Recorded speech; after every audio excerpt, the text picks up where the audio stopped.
Today we're still on 2020.12.11.1 and we're going to see how well it does with stop signs and traffic lights. Might have a little bit of sun glare,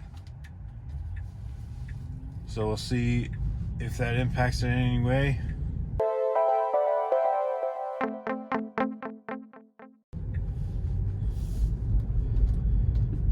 I haven't noticed much difference between 2020.12.11.1 and I guess the last update was .12.6.5. It's hard to keep track of them. So many updates.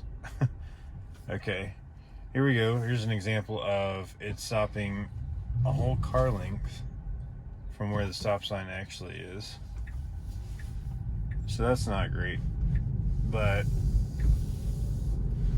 you know, at least it stops on the cautious side rather than missing it entirely. But the sun wasn't directly in the camera at the location, so I don't think the sun was impacting it that much. This one, it often stops way too early.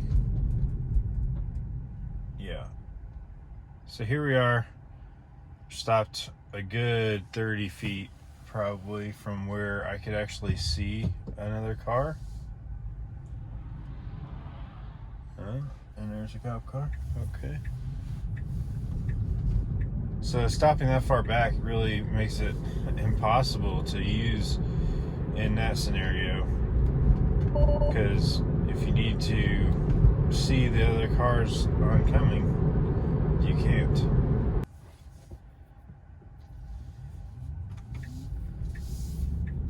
Handled that light just fine. The sun is at low angle this morning, so that's why I was hoping that we could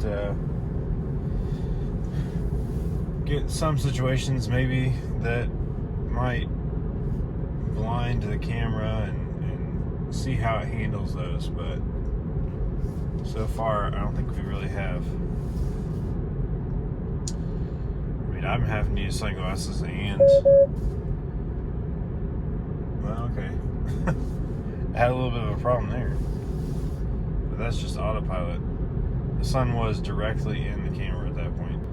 Still can't go 5 over on side streets with auto steer on.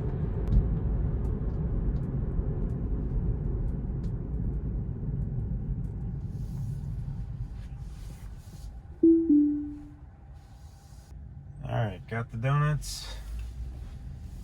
Even with the little social distancing line they got going on there. The donuts definitely seem popular this morning for Mother's Day.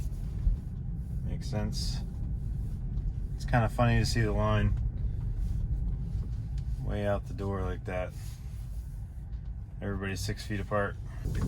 Alright. No problem with that light.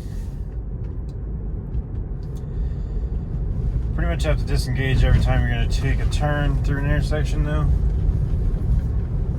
As long as you're going straight through an intersection, it's fine, but if you have to turn, then it's really difficult to, if you take auto steer off, you can use autopilot through an intersection, but you have to be really careful that you're basically overriding the accelerator. So it's really not very useful at this point. You really have to disengage it entirely to safely turn through an intersection, I think. So really it's gonna be game changer when it has the turns added on there through intersections, because at this point, I mean, basically I can use autopilot 95% of the time now. I can use it on all the side streets. I can use it on the interstate, and I can use it through any intersection that I'm not turning. I can even use it a lot without the auto steer. I can use the traffic aware cruise control even in the neighborhood most of the time.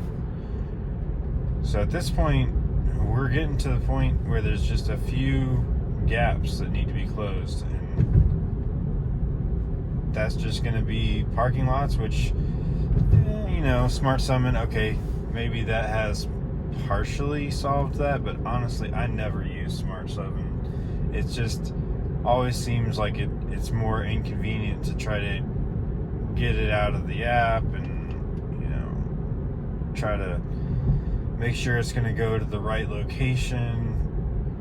It's within 200 feet. I don't know. At this point, it's less stressful to just walk out to the car yourself.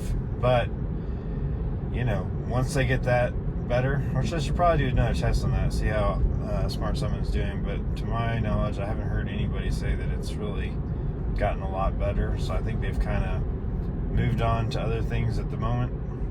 Once they add auto park, that could make it so you can just get to the front of the building and then tell it to auto park and go into the store and not worry about it. But I think that's a ways off, because at the moment, if you compare Smart Summon to a person normally just driving out of a parking space and up to the front of a building, it's very different, and it's pretty scary. Really wouldn't want the car to be unattended during that process, because, you know, there's just too many variables at this time. Alright, here's the last light, and it is turning red. And let's see, through this intersection, it's a red light. It stops here on the turn lane, kind of right at the yield sign. So that's a pretty good way to stop. It's sort of stopped on the crosswalk, so I don't know if that was exactly correct. It probably should have stopped a few feet back. But like I mentioned previously, you have to disengage the auto steer in order to turn through an intersection, and you have to kind of override the autopilot to continue through the turn with the accelerator. I wonder how long it takes for them to add U-turns after they do turning through an intersection. Well, didn't get any situations where the sun truly blinded the camera and caused a problem. There was the one point on autopilot, just driving on the street, not through an intersection, stop sign, or street light. It did have a problem and kind of quickly asked for hands on the wheel to take control. But as soon as it regained the vision from being blinded, it was fine to just take control again.